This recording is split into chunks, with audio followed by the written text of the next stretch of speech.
Hello friends, welcome back to my channel. আমি কাকুলি আবারও চলে আসলাম নতুন একটা পেন্টিং ভিডিও তোমাদের সাথে শেয়ার করার জন্য। আজকে হ্যান্ডলুম শাড়ির উপর পেন্টিং আমি করে দেখাবো। এর আগে আমি কটন শাড়ির উপর পেন্টিং করেছি, আর আজকে আমি হ্যান্ডলুম শাড়ির উপর পেন্টিং করে দেখাবো। তো দেখতেই পাচ্ছ শাড়িটা ভীষণই সুন্দর লাগছে, একটা বর্ডার ডিজাইন করেছি পাখি দিয়ে। তো কিভাবে পেন্টিং করেছি পুরোটা তোমাদের সাথে অবশ্যই শেয়ার করব। আর একটা কোশ্চেন আমি ইদানিং প্রায় পাচ্ছি যে পেন্টিং করার পর নাকি পেন্টিংটা শক্ত হয়ে যাচ্ছে। তো এটা নিয়ে আমি অবশ্য আগের ভিডিওতেও বলেছি, অন্য ভিডিওগুলোতে বলেছি, তোমরা হয়তো সেই ভিডিওগুলো দেখোনি। তো কয়েকজন একই কোশ্চেন করেছো, তাই আমি আজকে এই কথাটা নিয়ে আলোচনা করব। তো দেখতে থাকো পুরো ভিডিও, স্কিপ করবে না, তাহলে কিন্তু বুঝতে পারবে না। তো আমি প্রথমে কাপড়টাকে ফ্রেমে আটকে নিলাম।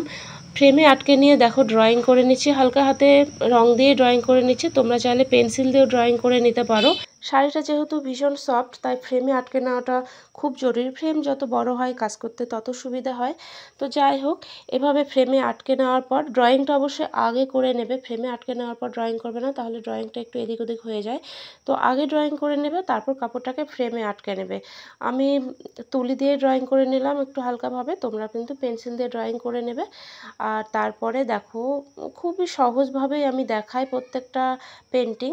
দেখো পাখির মাথাটাকে আমি হোয়াইট কালার করে দিলাম, বডিটাকে একটু বেগুনি কালার করে দিলাম। তো যেহেতু শাড়ির আঁচল আর পাড়টা নেভি ব্লু কালার, তো আমাকে বলেছিল যে পুরোটা নেভি ব্লু কালার দিয়ে কিছু পেন্টিং করে দিতে। তো আমি দেখলাম পুরো নেভি ব্লু কালারটা খুব একটা ভালো লাগছে না, ফুটছে না, সেই জন্য আমি একটু অন্যান্য কালারগুলো অ্যাড করলাম।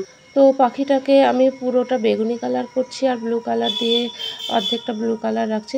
তো তোমরা চাইলে কিন্তু অন্য কালারও ইউজ করতে পারো, তোমাদের মন যেটা চাইবে, যেটা ভালো লাগবে সেটাই করতে পারো। যেহেতু এটা পেন্টিং হচ্ছে, তোমাদের ইচ্ছে মতো পাখির উপর রং দিতে পারো। পেন্টিং করার জন্য আমি ইউজ করছি ফেব্রিক্যালে অ্যাক্রিলিক কালার। এটা একদম রেডি প্যাক, মিডিয়াম ইউজ করার কোনো দরকার নেই।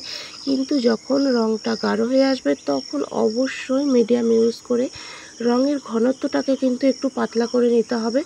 না হলে পেন্টিং যখন শুকিয়ে যাবে তখন রঙটা কিন্তু শক্ত হয়ে যাবে। রঙের ঘনত্বটা ঠিক রেখে যদি আমরা পেন্টিং করি তাহলে কিন্তু রঙটা একদমই সফট থাকবে, আর রং যত সফট থাকবে রঙের টেকসই কিন্তু ততটাই বেড়ে যাবে। তো রঙের সাথে কাপড়ের সুতো যত মিশে যাবে তত কিন্তু রঙের টেকসইটা সুন্দর হবে। রং শক্ত হয়ে যাওয়ার আরও একটা বড় কারণ হলো পেন্টিং করা হয়ে গেছে তারপরে আবারও তার উপরে রং করা। রঙের ওপর রং যখন দিতেই থাকবে দ্বিতীয়বার তৃতীয়বার, তখন কিন্তু রঙটা যখন শুকিয়ে যাবে তখন শক্ত হয়ে যাবে। তো এই ক্ষেত্রে রং শক্ত হয়ে গেলে কিন্তু রঙটা একদমই টেকসই হবে না। তো যখন শুকিয়ে যাবে রঙটা শক্ত হয়ে যাবে, আর তার পরবর্তীতে যখন কাপড়টা কাঁচা হবে রঙটা তখন ফেটে ফেটে যাবে। তো সেক্ষেত্রে তোমরা কিন্তু চেষ্টা করবে রঙের ঘনত্বটা একদম ঠিক রাখার, যাতে তুলিটা সুন্দরভাবে স্মুথলি তুলি চলে সেটা খেয়াল রাখবে। আমি ইউজ করছি ফ্ল্যাট ব্রাশ। তোমরা যখন এই ধরনের ডিজাইন করবে ফ্ল্যাট ব্রাশ ইউজ করার চেষ্টা করবে। দেখো আমি কিন্তু এমনভাবে রঙটা করছি এক টানে যেন আমার রঙটা করা হয়ে যাচ্ছে। তো দেখতে পেলে পাখিটা আমি করে নিলাম, এখন ডাল পাতা করে নিচ্ছি। তো ডালগুলো করে নিয়েছি, পাতা করে নিয়েছি, পাতাগুলো জাস্ট সবুজ কালার দিয়ে ভর্তি করে দিয়েছি, আর একটা করে শেড দিয়েছি। আর ফুলটাও করছি খুব সিম্পলভাবে, ফুলটাও আমি বেগুনি কালার দিয়ে করছি, আর তার উপরে আমি হালকা করে সাদা রং দিয়ে একটু শেড দিয়ে দেবো, যাতে প্রতিটা পাপড়ি আলাদা আলাদাভাবে বোঝা যায়। তো কেমন লাগলো আমার আজকের পেন্টিং কমেন্ট করে জানাতে কিন্তু একদম ভুলো না। নতুন বন্ধু হয়ে থাকলে অবশ্যই চ্যানেলটাকে সাবস্ক্রাইব করে আমার পাশে থেকেও বেল আইকনটা অবশ্যই প্রেস করে দিও, যাতে পরবর্তী ভিডিও নোটিফিকেশান পাও। দেখো আমি কিভাবে শেড করছি। শেড করার সময় কিন্তু আমি একটা 0 সাইজের তুলি নিয়েছি, আর পুরো পেন্টিংটা আমি একটা 4 নম্বরের ফ্ল্যাট ব্রাশ দিয়ে কমপ্লিট করলাম। আর শেড যখন করছি তখন কিন্তু 0 সাইজের তুলি নিলাম, আর এখন ছোট ছোট করে কুড়ি করে দিয়েছি 0 সাইজের তুলিটা দিয়ে। এই একই রকমভাবে ডাল, ছোট ছোট ডাল, ফুল, পাতা আর পাখি দিয়ে আমি আমার শাড়ির পাড়টা পুরোটা লতানো ডিজাইন করে দেব।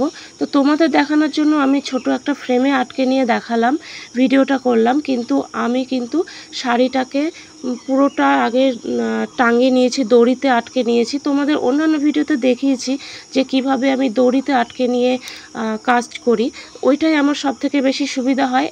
একইভাবে বর্ডারটা করা যায়।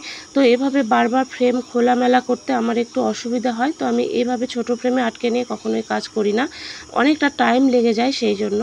তো একবারে যখন শাড়িটাকে ফ্রেমে আটকে নিয়ে কাজ করবে তখন কাজ করতে বেশি সুবিধা হয়। দেখো এইভাবে একটার সাথে একটা ডাল জুড়ে দিয়ে আমি শাড়িটা কমপ্লিট করেছি। তো আজ এই পর্যন্তই, দেখা হবে নেক্সট ভিডিও।